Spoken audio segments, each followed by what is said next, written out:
Iwe singuche apa wakatira yo yo yo Chawai bikira chisameo Wella pandi bire wese wese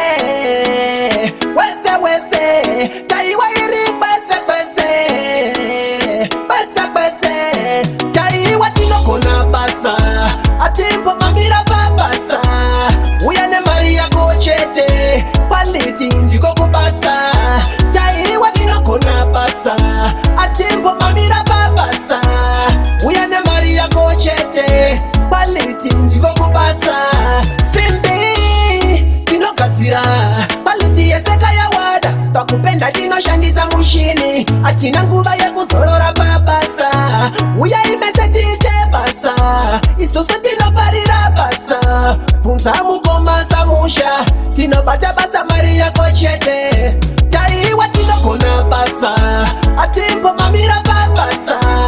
Uyane Maria kochete Paliti ndiko kubasa Chaiwa tino kona basa Atimpo mamira babasa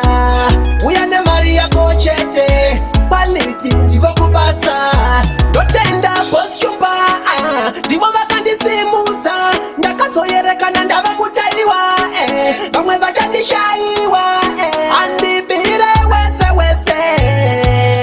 Wese wese Chaiwa iri bese bese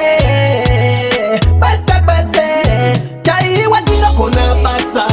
Atimpo mamira babasa Uyane Maria kochete Paliti ndiko kubasa Chaiwa tino kona basa Atimpo mamira babasa Uyane Maria kochete Paliti ndiko kubasa Simbi tino katsira Paliti yeseka ya wada Takupenda tino shandisa mushini Atina nguba ya kuzorora babasa Uya imeseti basa Isusu tino farira basa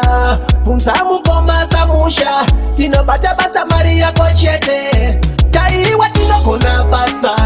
Atimpo mamira babasa Uyane Maria kochete Paliti